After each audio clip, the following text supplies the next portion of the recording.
আসসালামু আলাইকুম। পৃথিবীতে সবচাইতে তথ্যবহুল এবং লিঙ্কওয়ালা কিছু ওয়েবসাইট আছে, যার মধ্যে গুগল, ইউটিউব, ফেসবুক, উইকিপিডিয়া। আমরা যদি একটু উইকিপিডিয়াতে ঢুকি, তাহলে এখানে যদি বাংলাদেশ লিখে সার্চ করি, তাহলে দেখতে পাবো যে প্রথম ওয়েবসাইটটি উইকিপিডিয়া। উইকিপিডিয়াতে সবচাইতে বেশি ব্যাকলিং আছে এবং সবগুলোই এখানে ইন্টারনাল ব্যাকলিং। আমরা যদি সাউথ এশিয়াতে ঢুকি, তাহলে দেখতে পাবো যে আমরা সাউথ এশিয়া সম্পর্কে বিস্তর এখানে আর্টিকেল আছে এবং এটা উইকিপিডিয়ার ভিতরেই আছে। এভাবে প্রতি লাইনে লাইনে, এখানে এই যে প্রতি লাইনে লাইনে ব্যাকলিং আছে, এখানে লিঙ্কিং করা আছে। তো আমরা এটি কোরআনের মাধ্যমে কিভাবে এই লিঙ্ক সম্পর্কে আমরা জানবো। আমরা যদি এখানে সূরা হাশরের 21 নম্বর আয়াতখানা দেখি, এখানে বলা হচ্ছে লাউ আনজালনা হাযাল কুরআনা আলা জাবালিন লারাআইতাহু খাশিআম মুতাসাদ্দিআম মিন খাশিয়াতিল্লাহ। আল্লাহ তাআলা বলতেছেন যে যদি আমি এই কোরআনকে পাহাড়ের উপর নাজিল করতাম, তাহলে তুমি দেখতে পাইতে যে আল্লাহর ভয়ে, আল্লাহর বিনয়ের ভয়ে এই পাহাড় বিদীর্ণ হয়ে গেছে। এই পরিমাণ তথ্য, এই পরিমাণ অ্যাডভাইস, এই পরিমাণ সাহিত্য, গল্প, বিজ্ঞান ইত্যাদি কোরআনের মধ্যে ভরপুর, যার কারণে এই কোরআনকে অত্যাধিক ভারী বলে আল্লাহ তাআলা সাব্যস্ত করেছেন যে যদি পাহাড়ের উপর রাখতাম, তাহলে এই পাহাড় বিদীর্ণ হয়ে যেত। আল্লাহ তাআলার ভয়ে বা এই যে তথ্য, এই যে অ্যাডভাইস, এই যে স্টোরি, এই সব কিছু মিলে কোরআনের যে ওজন, সেই ওজনের কারণে পাহাড়টি বিদীর্ণ হয়ে যেত। আল্লাহ তাআলা এই কথা বলছেন। তাহলে এখন আমরা যদি একটু বোঝার চেষ্টা করি যে আসলে এই কোরআন ভারী হলো কিভাবে, আমরা একটু প্র্যাকটিক্যাল প্রমাণ করার চেষ্টা করি। আমরা যদি এখানে একটি আহ, আমরা একটি ব্লগারের সাহায্য নেই।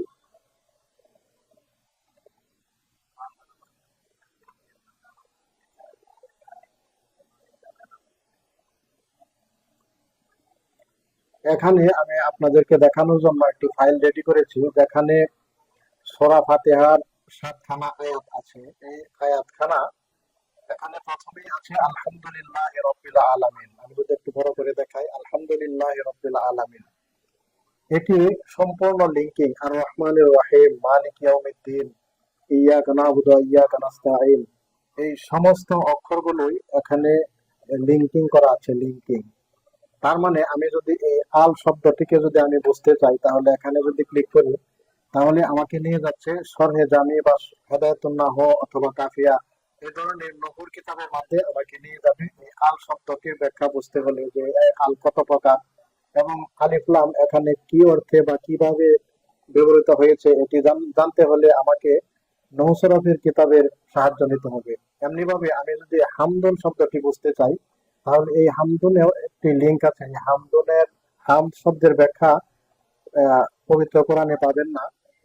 এটিতে যদি আমি ক্লিক করি, তাহলে আমাকে নিয়ে যাচ্ছে একটা আরেকটা ওয়েবসাইটে নিয়ে যাচ্ছে এবং এখানে তফসির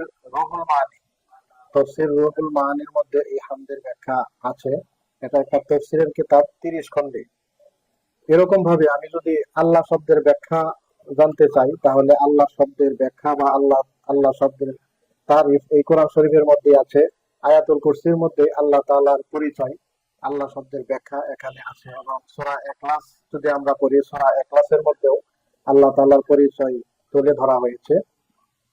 তো যাই হোক, এভাবে আমরা যদি রব শব্দের অর্থ জানতে চাই, তাহলে আমাদেরকে আরেকটি তফসিরের কিতাবে নিয়ে যাবে।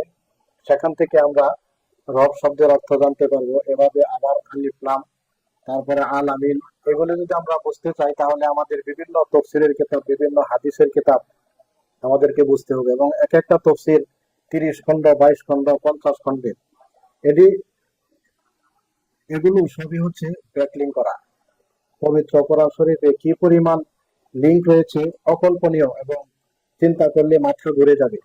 এখানে সূরা ফাতিহার 7খানা আয়াত, 7খানা আয়াতের মধ্যে সবগুলোর মধ্যেই ব্যাকলিং রয়েছে, লিঙ্ক রয়েছে, যে আপনার এই শব্দগুলি বুঝতে হলে অন্যান্য কিতাবাদি আপনাকে পড়তে হবে, জানতে হবে।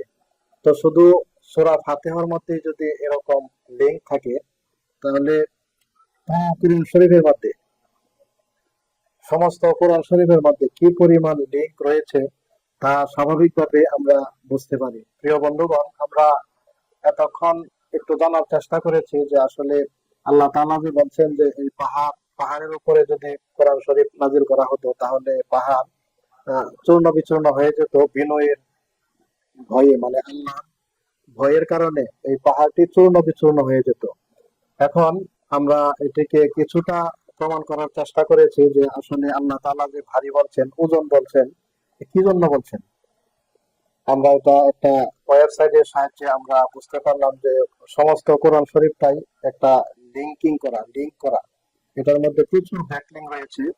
এবং এই কোরআন শরীফকে উপলক্ষ করে, পবিত্র কোরআনকে উপলক্ষ করে যতগুলো কিতাব, যতগুলো তফসির, যতগুলো সিরাত নবসরব লিখিত হয়েছে পৃথিবীর মধ্যে, পৃথিবীর দ্বিতীয় কোনো গ্রন্থ নেই যেটির উপর ভিত্তি করে এতগুলো কিতাব এবং এতগুলো লেখা হয়েছে।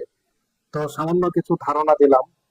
যেহেতু আল্লাহ তাআলার যেমন কোনো মেসাল হয় না এবং আল্লাহ তাআলার কাজেরও কোনো মেসাল হয় না, কিন্তু আল্লাহ তাআলা পবিত্র কোরআনে বলেছেন যে মানুষের জন্য বিস্তারিত ভাবে এটা মেসাল বর্ণনা করেছেন, উদাহরণ বর্ণনা করেছেন, লাআল্লাহুম ইয়াতাফাক্কারুন, যেন যারা চিন্তাশীল, যারা গবেষক, তারা যেন বুঝতে পারে। আল্লাহ তাআলা আমাদেরকে তৌফিক দান করুন। আসসালামু আলাইকুম।